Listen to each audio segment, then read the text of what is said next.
สบายดีพ่อแม่พี่น้องปาดุงและสวัสดีเด้อพ่อแม่พี่น้องฝั่งไทยเบิดสุขุสุคนสบายดีสวัสดีครับมื้อนี้บ่าวนงก็จะอัปโหลดคลิปสาแหน่แต่ว่าก็ด้วยความตั้งใจเปิด Facebook ขึ้นมาแต่เช้าบ่าวนงก็เห็นในหน้า Facebook โอ้หลายเพิ่นเอารูปลง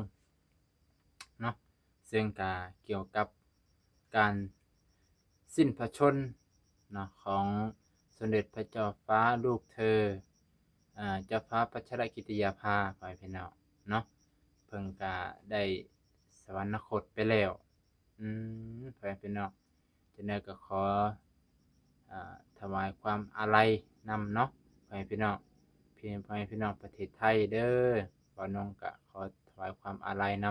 ำเบิดนะถ้าเว้าผิดเว้าพลาดประการใดขอโทษขออภัยพ่อแม่พี่น้องเนาะเว้าง่ายก็คือบ่าวนงก็แสดงความเสียใจแสดงความเสียใจแสดงความไว้อาลัยนำพ่อแม่พี่น้องเพิ่นก็ถือว่าอ่าเป็นบุคคลสำคัญของประเทศไทยเนาะถ้าบ่มีเพิ่นก็ประเทศก็บ่มีประเทศไทยนั่นแหละพ่อแม่พี่น้องลูกหลานเพิ่นเนาะนี่แหละพ่อแม่พี่น้องเว้าง่ายๆก็คือวัฏสงสารชีวิตของคนเฮามันบ่แน่บ่นอนพ่อแม่พี่น้องเอ้ยเอ่อสิอยู่ถึงสิว่าเพิ่นก็อยู่ดีกินสบายเพิ่นก็ยังมีโรคพยาธิคือกันนับประสาหยังคนคือเฮาเนาะพ่อแม่พี่น้องเฮาแฮงบ่มีถิ่นบ่มีฮ้อนแฮงอาจจะแฮงสิไปไวกว่าเพิ่นพ่อแม่พี่น้องนี่แหละวัฏสงสารชีวิตนะบ่น้องก็เลื่อนเห็นใน Facebook นั่นแหละคิดว่าเห็นรูปขาวดำก็เลยอ่านเบิ่งคักๆโอ้อ่ายัง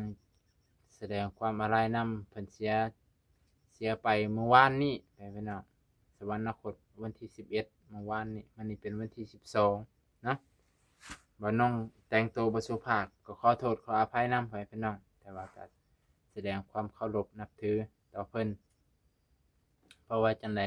บ่น้องก็เบิ่งข่าวสมัยก่อนก็เข้าในพระราชดำรัสเนาะก็มีแต่เพิ่นกับในหลวงแล้วก็พระเทพที่บ่น้องมักเบิ่งแต่ก่อนเห็นเพิ่นนั่นเบิ่งนั่งเบิ่งเพิ่นเสด็จไปแต่ละบ่อนแต่ละงานอ่าเนาะไปพี่น้องเอ้ามื้อนี้บ่น้องก็จังไดก็ขอบมกขอบใจพ่อแม่พี่น้องที่ให้กำลังใจอีกเช่นเก่าเช่นเคยเด้อพ่อแม่พี่น้องขอบมกขอบใจขอบพระคุณจากจิตจากใจอีกครั้งหนึ่งพ่อแม่พี่น้องมื้อนี้บ่น้องออกหน้าเด้อพ่อแม่พี่น้องอยู่หน้าบรรยากาศอยู่หน้าฝนครึ้มๆฝนฟ้าอากาศครึ้มๆมื้อนี้เป็นวันที่12ก็ขึ้นมาจากบ้านคันนาพ่อแม่พี่น้องบ่ได้ว่าคันนามันก็คันนาเก่าแหละมันแบบมันต่ำแน่บ่น้องก็ปานขึ้นให้น้ำมันไหลไปทางอื่นจังได๋น้ำมันขึ้นมันสิลงกลางเลยพ่อแม่พี่น้องเพราะว่าช่วงกลางมันยังกิ่วๆขึ้นน่ะมันยังน้อยย้านมันขาดก็เลยปานให้มันสูงเนาะต่อบ่น้องก็บ่มีหยังหลายมื้อนี้สิมาชี้แจงอีกเรื่องหนึ่งพ่อแม่พี่น้องอาการของบ่น้องมื้อก่อนนี่บ่น้องมื้อก่อนนี่แหละบ่น้องก็ออกมาเบิ่งนาฝนตกพ่อแม่พี่น้องตกแรงเลยได้ กลางคืนนี่ก็ตกแห้งๆอยู่เรือนน่ะน้ำไหลหลากหรือว่าไงน้ำไหลหลากแต่ว่ามาเบิ่งอยู่พี่น้ำฮอดบ่มีดินมันเป็นดินทราย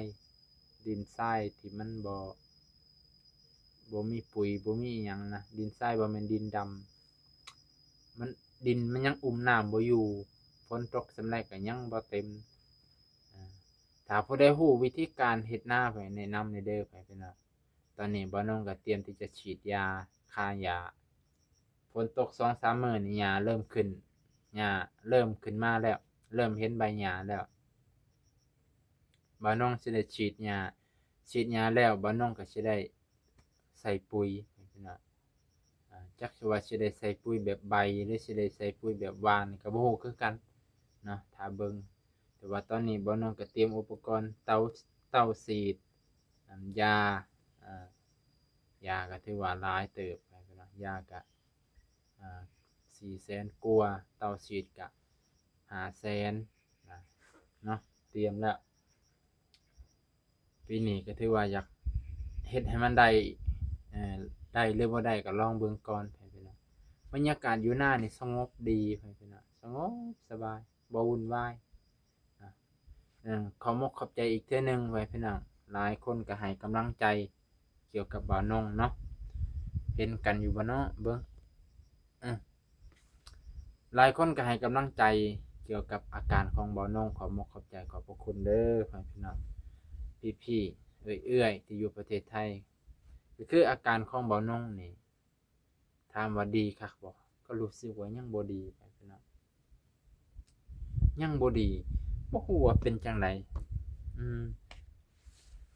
อาการมันจั่งซี้ไปพี่น้องฟังเด้อไปพี่น้องอย่าเผากดเลื่อนผ่านอาการมันจั่งซี้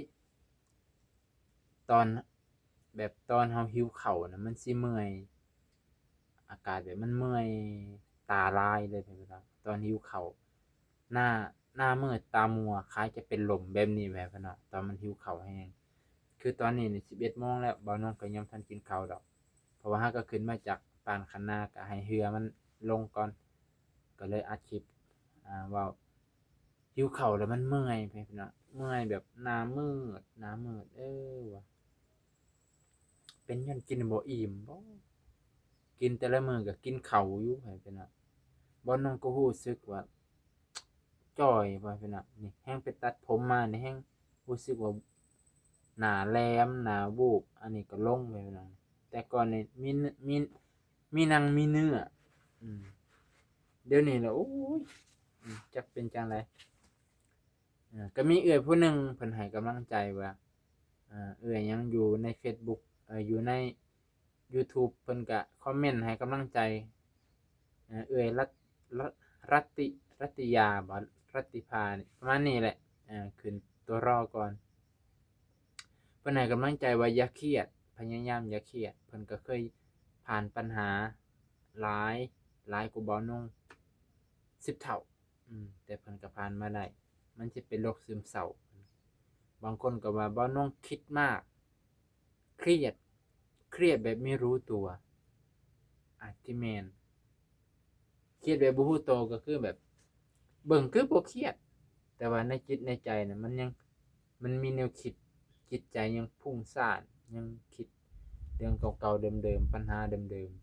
ๆเบิ่งคือบ่น้องอาจจะบ่ได้เครียดที่บ่น้องบ่เครียดนี่มีกิจกรรมหนึ่งที่บ่น้องบ่เครียด1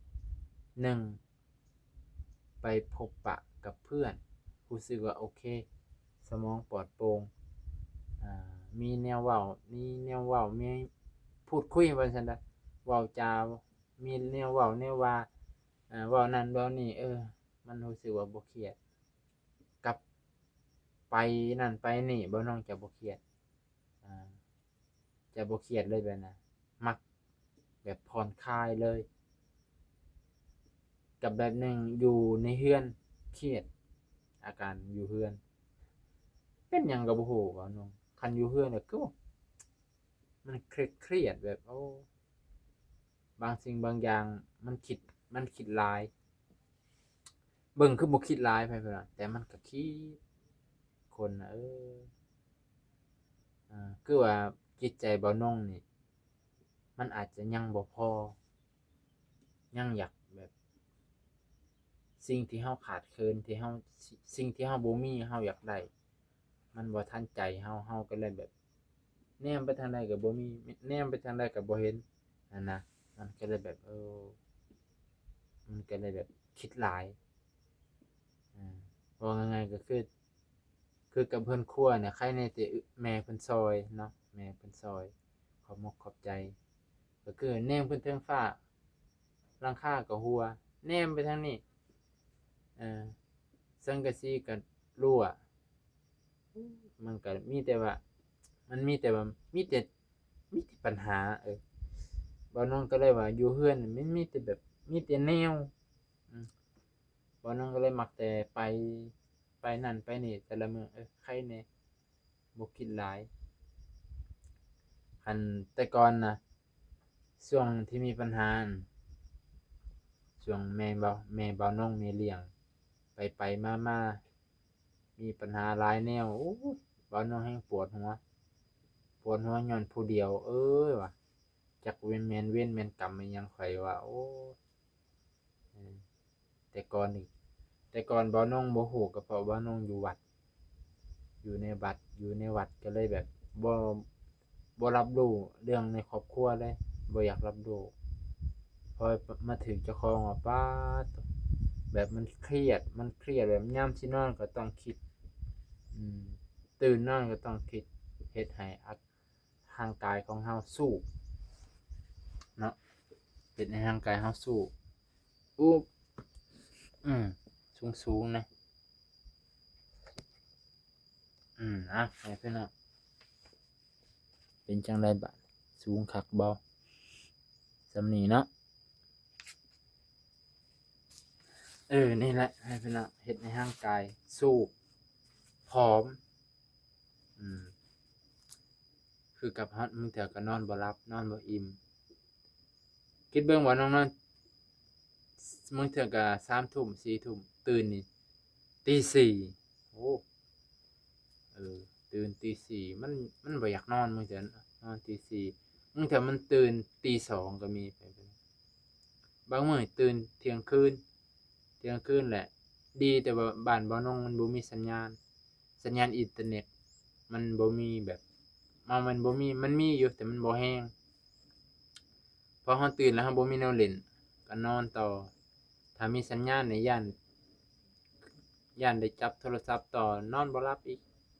คนที่มีสัญญาณเนาะนี่ก็ดีอีกอย่างหนึ่งการบ่มีสัญญาณเนาะอันนี้ก็เว้าถึงเว้าให้พ่อแม่พี่น้องฟังว่าอาการเบาหนงหิวข้าวแห้งๆและหน้ามืดตาลายคล้ายจะเป็นลมแบบมันอยากบางเทื่อมันแบบเมื่อยแห้งไปพี่น้องกับตอนไปเฮ็ดเวียกคือเมื่อกี้นี่เบาหนงไปสวนดินเซลอนสวนแล้วก็ตักไปเทก็รู้สึกว่าเมื่อยเร็วอายุเฮาฮอดคันนี้แล้วเมื่อยเร็วบ่หักก็ครึ่งคนนะหักก็30แต่ก็เมื่อยไวแท้เนาะอืมถามว่าเคยเฮ็ดงานหนักบ่ตอนไปไทยนี่ป๊าดโตบ่าวนงเคยเฮ็ดงานฟาร์มควายคิดเบิ่งพ่อแม่พี่น้องบ่าวนงจนเจ้กับเฒ่าแก่เพิ่นว่าโอ้บ่ไหวหม้อนี้เฮ็ดบ่ได้แต่บ่าวนงพิสูจน์ให้เพิ่นเห็นลุยเลยบ่ได้ย้านบ่าวนงเคยเฮ็ดงานในเมืองเด้แบบบ่ได้ตากแดดตากอันนี้พอไปลุยงานแบบนั้นมันตากแดดตากนี่ติก็บ่เป็นหยังพ่อแม่พี่น้องคิดเบิ่งมื้อหนึ่งน่ะแถวอุดรฝนฝน3เทื่อตอนเช้าก็ฝนตอนบ่ายตอนเที่ยงก็ฝนแลงก็ฝนเออบ่าวนงก็ยังเฮ็ดมาได้ฝนแล้วก็แดดแถวเขื่อนนั้นนะพ่อแม่พี่น้องเขื่อนแถวอุดรน่ะเขื่อนใหญ่ๆน่ะจักเขื่อนหยังแหละอืมจักจังอำเภออิหยังคือแถวเขื่อนนั่นแหละบ่น้องลุยแบบก็ม่วนมันม่วนอีกแบบเพราะว่ามันมีคนเฮ็ดนำมีคนเว้านำมีคนเว้าจาก็ม่วนเฮ็ดไปแบบพ่อแม่พี่น้องตัดหญ้าใส่กระเข่งอะเนาะเคยเห็นบ่กระเข่งใหญ่ๆคือกับกระเข่งใส่ทุเรียนน่ะมีคนตัดเนาะตัดหญ้าเฮาก็ไปหาแนวโกยแล้วก็ใส่กระเข่งแล้วก็แบกขึ้นแล้ววันนี้ก็คิดเบิ่งอันสะคองเนาะคือเนี่ยคลองของไต่เขื่อนเนาะไต่เขื่อนแล้วมันสิมีเขาเฮ็ดตะคองนี่คลองกว้างๆเฮาเอาไม้กายแล้วเฮาก็แบกอันแบกหญ้าเนาะแบกหญ้าจากลงจากคันผายคันเขื่อนเนาะคันผายคันเขื่อนโอ้บ่แม่นเรื่องง่ายๆแม่นพี่น้องก็ม่วนมีหลายคนเฮ็ดก็ม่วนเพราะเราบ่ได้เฮ็ดผู้เดียวแบกขึ้นมาแล้วก็ข้ามคลองแล้วก็ข้ามห้วยอีกยกขึ้นใส่รถ Hyundai โอ้คักเว้ย บ่นงเฮ็ดก็ได้เดือนหนึงไปครับ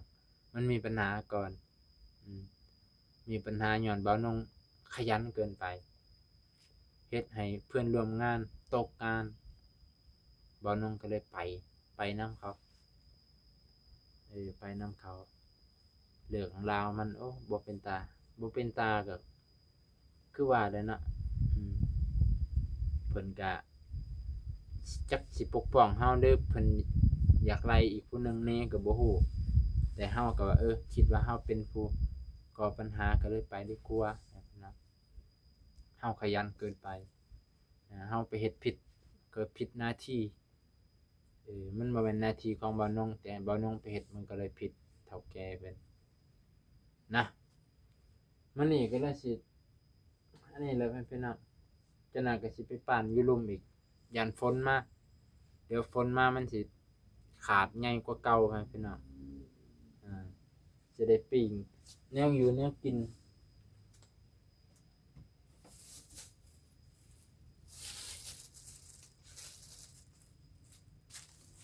นี่แนวอยู่แนวกินบ่าวนงกันละพี่น้อง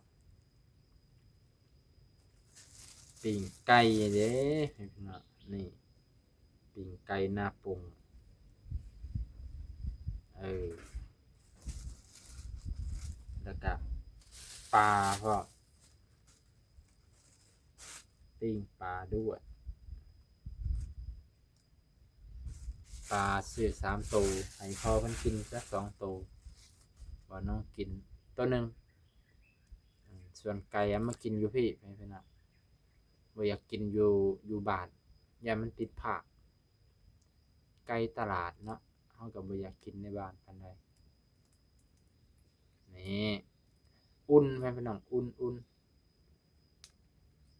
ปลาอุ่นอันนี้ก่อนไปพี่น้องไปอุ่นนำกัน